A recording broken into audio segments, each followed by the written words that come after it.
Welcome to the podcast, Claim Your Excellent Life, with your host, Suzanne Kellner-Zinck, where she helps professional women learn how to be happy.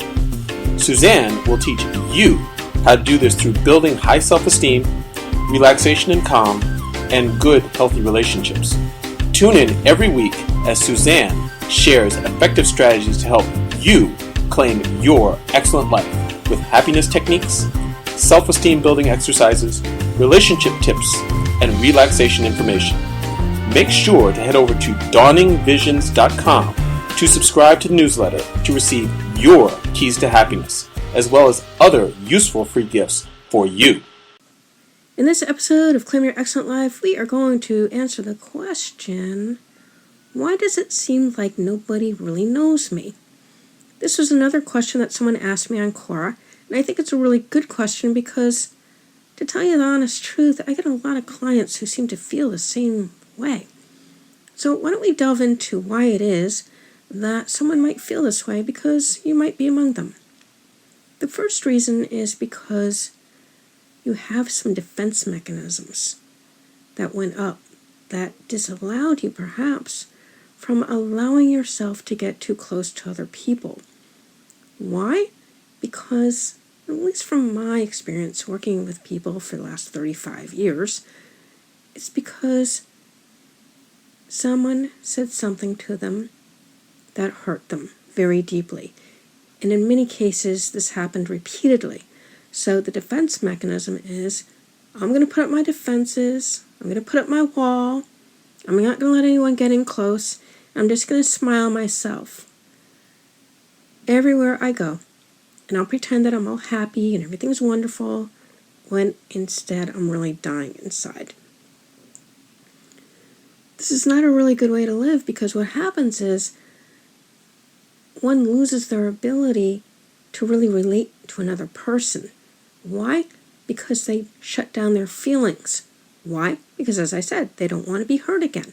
But the problem with that is that we cannot have any empathy or compassion for other people so long as we don't allow ourselves to feel the feelings. Yes, it is true that if we're going to be open and honest and trust people, there are going to be times that we get hurt. That's just part of life. And although it sucks, you know what? There's a whole lot of people out there to go get friendly with, and there's a lot more that you can be friendly with than the people who are going to make you upset or hurt you in some way, shape, or form. The other reason that this can happen is because you're not putting yourself out there in the world. I talked about this a little bit in my last podcast, where I was speaking to the idea of how not to let work become your entire life. You know, if you don't go out into the world, you cannot meet people. If you cannot meet people, then how are you supposed to get to know them? And no, I don't care how well you believe you're getting to know people on the internet, through your Facebook, or in my case, Quora, or whatever it is that you're involved in, you can't really know these people. Why? Because you haven't met them. And people hide behind their computers.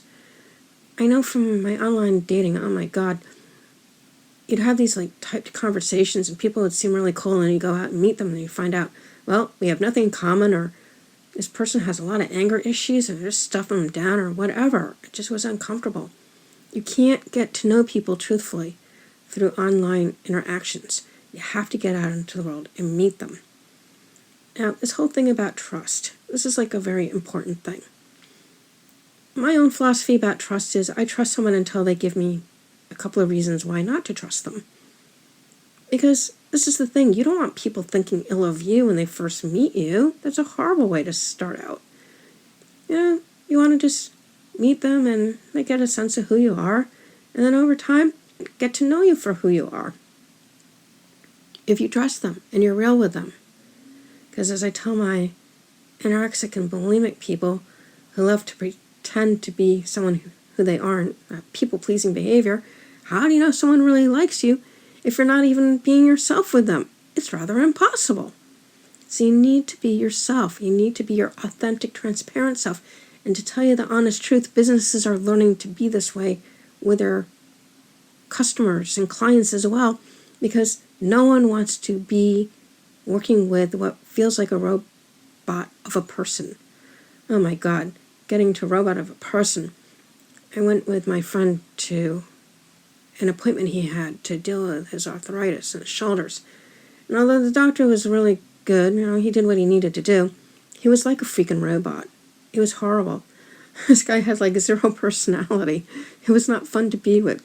So no, we don't want to be with robots. And you're not going to make any friends being this way. Be honest, be true. So, you might meet some people out there who you would rather not interact with for a long period of time. There's ways of dealing with that too. You just see them less and less until the relationship dies. That usually does it. But in the meantime, it's really, really important for you to be yourself. Talk about them, the other person. No one loves to talk about anything more than they like talking about themselves. And they'll think you're a brilliant person. They'll think you're the greatest. Seriously, it works like a charm. Anyhow, those are my ideas on how to allow people to get to know you better so you don't have to feel lonely or alone any longer. And not be alone in the world. Go out and meet people. Who knows? You might meet your next partner in life. A friend of mine did that, as I said in last week's podcast. It literally happened. She went to an exhibit, I think it was the Museum of Modern Art, and met her husband. That's right. That's how that happened. Anyway, I thank you for spending your time with me. Until next time. If you have enjoyed Claim Your Excellent Life, we'd really appreciate it if you go over to iTunes and give it a 5-star review.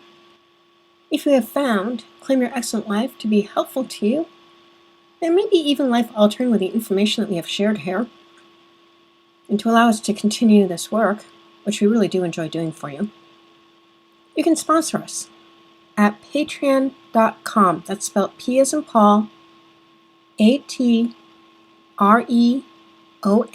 as in Nancy.com. Again, that's P as in Paul, AT as in Tom, REON as in Nancy.com, where there's a few different levels of sponsorship that you can choose from to help us to continue doing this work. We thank you for any assistance that you are able to give us.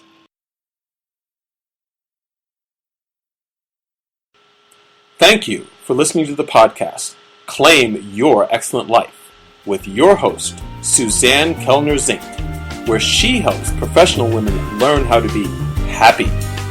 Suzanne teaches you how to do this through building high self-esteem, relaxation and calm, and good, healthy relationships.